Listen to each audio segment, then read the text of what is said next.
Hello साथियों, नमस्कार। YouTube पर एग्जाम पोर 22 के चैनल पे आप सभी का स्वागत है, अभिनंदन है। आशा है आप सभी लोग बहुत अच्छे होंगे। आप लोगों की तैयारी भी बहुत अच्छे से चल रही होगी। साथियों, जो लोग चैनल पर नए जुड़े हैं, चैनल को सब्सक्राइब कर लें, शेयर कर लें।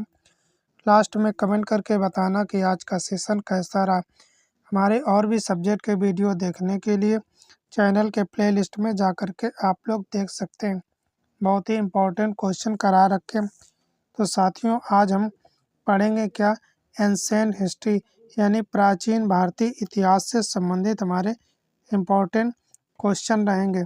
क्या कहा जाता अंग्रेजी में एंशिएंट, क्या कहा जाता ancient history, ancient history of India, ancient history of India यानी प्राचीन भारत का इतिहास से संबंधित आज क्वेश्चन रहेंगे। इम्पोर्टेंट क्वेश्चन है, वही क्वेश्चन लेकर के आए जो एग्जामों में बार बार प्रीवियस ईयर में पूछे गए। चलो देखते हैं आज का हमारा पहला क्वेश्चन क्या रहेगा। इम्पोर्टेंट क्वेश्चन है और अच्छे अच्छे क्वेश्चन है। देखते हैं आज हमारा पहला क्वेश्चन क्या है। पहला क्वेश्चन है, भारत को और किन नामों से जाना जाता है। भारत जो है, हमारा इंडिया जो है, उसको कई नामों से जाना जाता है। उसमें जो इंडिया है, भारत, हम दो नाम जानते हैं। पुराणों में या वेदों में या पुराने समय में क्या और नामों से उसे जाना जाता था, ये देखते हैं। तो इसका उत्तर रहेगा भारतवर्ष। भारतवर्ष जो है कहाँ जाना जाता था, महाकाव्यों में लिखा है और पुराणों में इसे क्या कहा जाता था, भारतवर्ष कहा जाता था। कहाँ कहा जाता था, महाकाव्यों और पुराणों में भारतवर्ष कहा जाता था। और इसके बाद दिया गया इंदे, क्या दिया गया, इंदे। इंदे इंदे कौन कहते हैं, यूनानी द्वारा इसे क्या कहा जाता था, इंदे कहा जाता है। क्या कहा जाता, इंदे को कौन कहता था, यूनानी, यूनानी द्वारा इंदे कहा जाता था। इसके बाद दिया गया है हिंद, क्या दिया गया, हिंद के बारे में। तो हिंद किससे कहते थे, जय हिंद बोलते हैं, तो हिंद कहते थे अरब लोगों, अरब लोगों द्वारा क्या कहा जाता था, हिंद कहा जाता था। अब एक शब्द दिया है हिंदुस्तान, क्या दिया है, हिंदुस्तान। तो हिंदुस्तान कौन कहते थे, मध्यकालीन, यानी मध्यकाल में इसे क्या कहा जाता है, हिंदुस्तान। यानी मिडेवल हिस्ट्री, हिस्ट्री को तीन भागों में बांटा गया है, जिसमें मिडेवल हिस्ट्री जो मध्यकालीन में क्या कहते थे, भारत कहा जाता था। और इसके बाद दिया गया इंडिया, क्या शब्द दिया गया, इंडिया। इंडिया नाम जो है किसके द्वारा दिया गया था, अंग्रेजों द्वारा दिया गया था। किसके द्वारा दिया गया, अंग्रेजों द्वारा दिया गया था इंडिया नाम। तो देखो इसको कितने नाम है, भारतवर्ष कहा जाता है, इंदे कहा जाता था, हिंद कहा जाता है, हिंदुस्तान और इंडिया कहा जाता था। और क्या कहा जाता है, भारत। इसको भारत को यानी इंडिया को कई नामों से, हमारे देश को कई नामों से पुकारा जाता है पहले।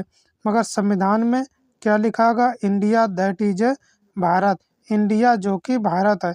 उसमें दो ही नाम दिए गए हैं, एक इंडिया दिया गया जो अंग्रेजों द्वारा शब्द दिया गया, और एक भारत दिया गया यानी भारतवर्ष। ये महाकाव्यों और पुराणों में हमारे वर्णित इंडिया शब्द अंग्रेजों द्वारा दिया गया है। संविधान में इंडिया और भारत दो शब्द दिए गए, क्या लिखा गया, India that is a Bharat, India जो कि भारत है। आइए नेक्स्ट क्वेश्चन क्या रहेगा आज का, ये भी अच्छा क्वेश्चन है। चलो देखते हैं क्या क्वेश्चन है। उत्तर भारत में किस प्रकार की भाषाएं बोली जाती हैं।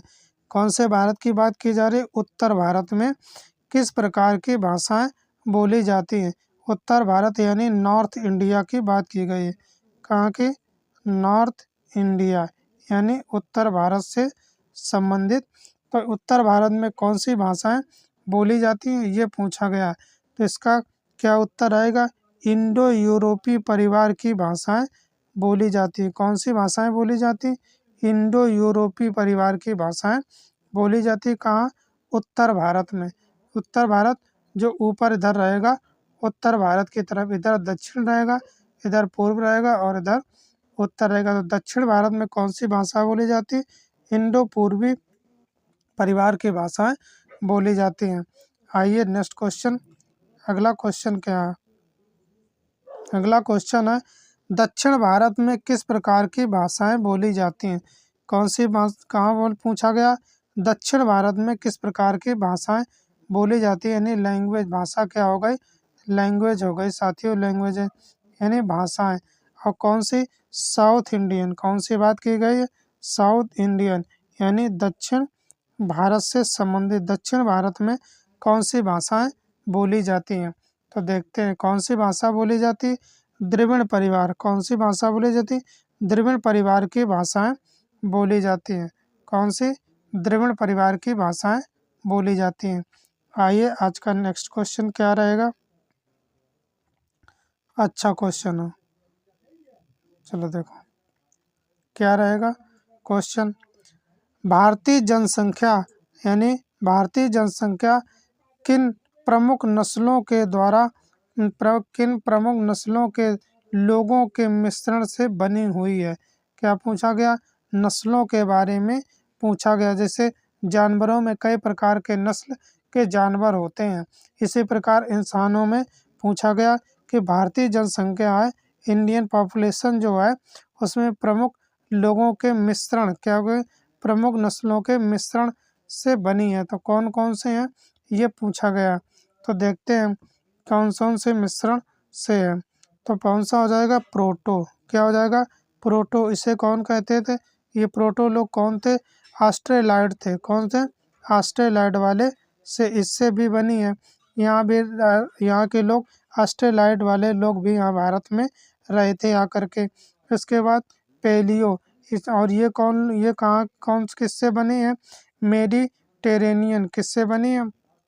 मेडिटेरेनियन से बनी हुई है। इसके बाद काकेशियन। इसके बाद हमारी कौन सी है? निग्रो और मंगोलाइड। ये कई प्रकारों से मिलकर ये कई लोग यहाँ पे भारत में आकर के रहे थे। इनकी संतानों ने जब जन्म लिया था, इन्हीं से मिलकर भारत की जनसंख्या के नस्लों का मिश्रण है।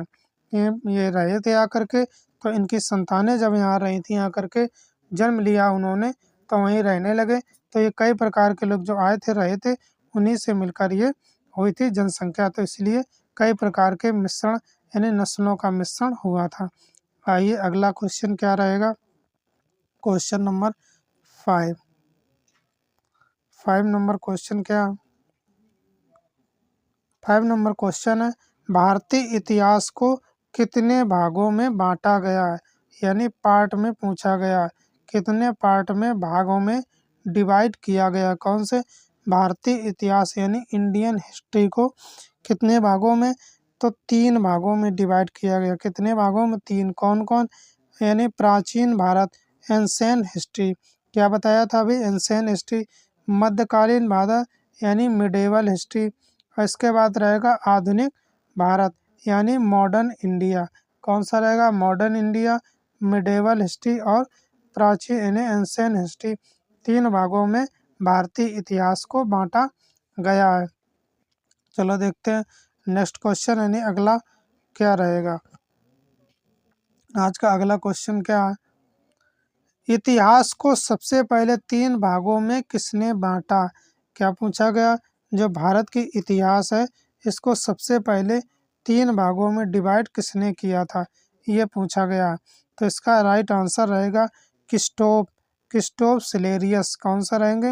उनका पूरा नाम है ये क्रिस्टोफ सिलेरियस जो थे, इन्होंने इतिहास को कितने भागों में बांटा था? 3 भागों। अभी 3 भाग हमने बता दिए। एंशिएंट यानी प्राचीन भारत, मध्यकालीन भारत और आधुनिक भारत, इसे मॉडर्न इंडिया कहा जाता है। आइए अगला क्वेश्चन देखते हैं। Question number 7। 7 नंबर क्वेश्चन क्या है? प्राचीन भारत को किन किन स्रोतों के माध्यम से जाना जा सकता है? क्या पूछा गया? अगर प्राचीन भारत के बारे में जानना है तो हमें किन किन स्रोतों की जरूरत पड़ती, किन किन माध्यमों से जाना जा सकता है? कौन से स्रोत रहेंगे या माध्यम रहेगा जिससे हम जान जाएंगे कि प्राचीन इतिहास में ये हुआ था, क्या नहीं हुआ था? कौन से ऐसे साक्ष्य है? तो पहले कौन सा हो जाएगा? धर्म ग्रंथ। धर्म ग्रंथ में कौन आ जाएंगे? जैसे हमारे वेद हुए। सबसे पुराना धर्म ग्रंथ कौन है? वेद है। इसके बाद हमारा वेदांग आ जाएंगे। कौन से आ जाएंगे? वेदांग आ जाएंगे। ये हमारे कौन से हैं? धर्म ग्रंथ है। इसके बाद ऐतिहासिक ग्रंथ आ जाएंगे, जो पुस्तकें लिखी गई हैं। जैसे हमारे यहाँ कौन आए थे चीन से? हेनसांग घूमने के लिए आए थे यात्रा पर, तो उनकी पुस्तक कौन सी थी? सीयू की। कौन थी? सीयू की उनकी पुस्तक थी। सीयू की उनकी इम्पोर्टेंट पुस्तक थी। इसके बाद हमारे इब्न बतूता आए थे, कहाँ से? मोरक्को से। उनकी पुस्तक कौन थी? रहला। रहला उनकी पुस्तक थी। इससे जो इन्होंने पुस्तकें लिखी उससे भी ये विवरण जाना जा सकता है। और देखते हैं विदेशियों का विवरण, जो विदेशी लोग आए हैं उन्होंने जैसा विवरण दिया उससे जान सकते हैं। पुरातत्व संबंधित साक्ष्य, साक्ष्य जो मिले हुए हैं इससे संबंधित, यानी जो क्या मिला? साक्ष्य मिले हैं, या जो बर्तन मिले हैं साक्ष्य में कौन आ जाएगा? जैसे चूड़ियाँ मिली हैं, या हल जोतने वाले बैल मिले हैं, या मोहनजोदड़ो में मृतकों का टीला, ये साक्ष्य मिले हैं। इससे संबंधित हम समझ जाएंगे। प्राचीन इतिहास से हमें अगर स्रोत के माध्यम से जानना है तो हमें ग्रंथ देखना पड़ेगा, ऐतिहासिक, विदेशियों का विवरण और पुरातत्व शास्त्र से हम समझ जाएंगे कि कौन सा हम प्राचीन भारत के बारे में जानकारी मिल जाएगी। आइए अगला क्वेश्चन देखते हैं। क्वेश्चन नंबर 8 थोड़ा बड़ा है, चलो देखते हैं क्वेश्चन नंबर 8 क्या रहेगा। क्वेश्चन नंबर 8 है, प्राचीन भारत का पहला सुव्यवस्थित इतिहास का संकलन सबसे पहले किसने और कब किया था? क्या पूछा गया? प्राचीन भारत का पहला सुव्यवस्थित इतिहास, यानी पहले क्या? सुव्यवस्थित यानी सही ढंग से पहले लिखी गई थी इतिहास, मगर कोई कहीं पे था मिडेवल हिस्ट्री या एंशिएंट हिस्ट्री या मॉडर्न हिस्ट्री, तीन में डिवाइड नहीं था, एक तरीके से इसे लिख दिया गया था। मगर इसको सुव्यवस्थित इतिहास का संकलन सबसे पहले, क्या पूछा गया? सबसे पहले और कब किया था, यानी समय पूछा गया और पहले कब किया गया। तो इसको सबसे पहले किसने किया था? विंसेंट आर्थर स्मिथ ने सबसे पहले इसको व्यवस्थित किया था। और कब किया था? 1904 में, यानी 1904 में 1904 में किया था। अपनी पुस्तक अर्ली हिस्ट्री ऑफ इंडिया में। कौन सी पुस्तक थी? बुक का नाम क्या था? Early history of India book का नाम था। बुक का नाम क्या था? Early history of India. तो सुव्यवस्थित करने का काम किसने किया था? विंसेंट आर्थर स्मिथ ने। कब किया था? 1904 में। और इनकी पुस्तक कौन थी? Early history of India. ये इम्पोर्टेंट पुस्तक है। तो विंसेंट आर्थर स्मिथ की पुस्तक कौन है? Early history of India. चलो देखते हैं, ये क्वेश्चन आपको समझ में आ गया होगा। आइए अगला क्वेश्चन देखते हैं।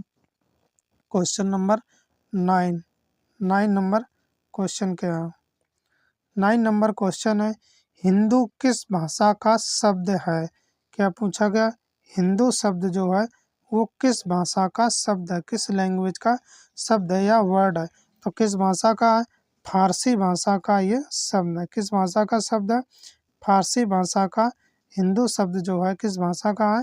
फारसी भाषा का शब्द है। आइए अगला क्वेश्चन देखते हैं। क्वेश्चन नंबर 10 नंबर क्वेश्चन क्या है? चलो देखते हैं। 10 नंबर क्वेश्चन है, कौन सी पर्वत श्रृंखला भारत को उत्तर और दक्षिण दो भागों में बांटती है? कौन सी पूछी गई? पर्वत श्रृंखला के बारे में पूछी गई, जो भारत को कौन उत्तर और दक्षिण दो भागों में डिवाइड करती है, नॉर्थ और साउथ में क्या कर देती है? डिवाइड कर देती है, यानी अलग कर देती है, नॉर्थ और साउथ में। तो कौन सी पर्वत श्रृंखला? विंध्य पर्वत श्रृंखला जो है वो भारत को दो भागों में डिवाइड करती है। कौन सी? उत्तर और दक्षिण भारत अलग अलग दो से डिवाइड करती है। तो कौन सी है? विंध्य पर्वत श्रृंखला है। आइए नेक्स्ट क्वेश्चन क्या है आज का? अगला क्वेश्चन रहेगा हमारा, अच्छा क्वेश्चन है, चलो देखते हैं क्या है। प्राचीन भारत में भारतीय अपने देश को किस नाम से बुलाते थे? क्या पूछा गया? प्राचीन भारत यानी एंशिएंट इंडिया, जो प्राचीन भारत था, तो भारत वहाँ के रहने वाले जो लोग थे भारतीय थे। भारतीय अपने देश को किस नाम से बुलाते थे यानी पुकारते? जैसे इस समय क्या कहते हैं? भारत या इंडिया कहते हैं हम लोग। क्या कहते हैं? भारत या इंडिया कहते हैं। मगर ये कौन सा इस समय चल रहा है, यानी मॉडर्न युग में बोलते हैं हम लोग। मगर एंशियंट हिस्ट्री में क्या कहा जाएगा? ये क्या कहते थे प्राचीन भारत में? तो क्या कहते थे? जम्बू द्वीप। क्या कहा जाता था? जम्बी द्वीप कहा जाता था। इसका मतलब क्या होता? जम्बू का मतलब क्या होता था? जामुन। क्या होता था? जामुन। इसके जामुन के पेड़ों का द्वीप। किसके पेड़ों का द्वीप? जामुन के पेड़ों के द्वीप होता था, जहाँ बहुत सारे किसके पेड़ होते थे? जामुन के होते थे। एक द्वीप या टापू होता था, इस पर बहुत सारे जामुन के पेड़ होते थे, इसीलिए उसे क्या कहा जाता था? जम्बू द्वीप कहा जाता था। क्या कहा जाता था? पुराने समय में लोग जम्बू द्वीप कहते थे। इसका मतलब क्या होता? जम्बू यानी जामुन। क्या होता है? जामुन यानी जामुन का पेड़। कौन लोग कहते थे? प्राचीन भारत के लोग कहते थे। अपने देश का नाम किससे बुलाते थे? तो साथियों, आज के हमारे ये एंशिएंट हिस्ट्री से संबंधित ये इम्पोर्टेंट क्वेश्चन है, जो किसी न किसी एग्जाम में पूछे गए हैं। हमने डिटेल से पढ़ा दिया, आप लोगों को समझ में आ गया होगा। साथियों, अपना अमूल्य समय निकाल कर हमारे चैनल पर जुड़ने के लिए, हमारा वीडियो देखने के लिए बहुत बहुत धन्यवाद। Thanks for watching this video.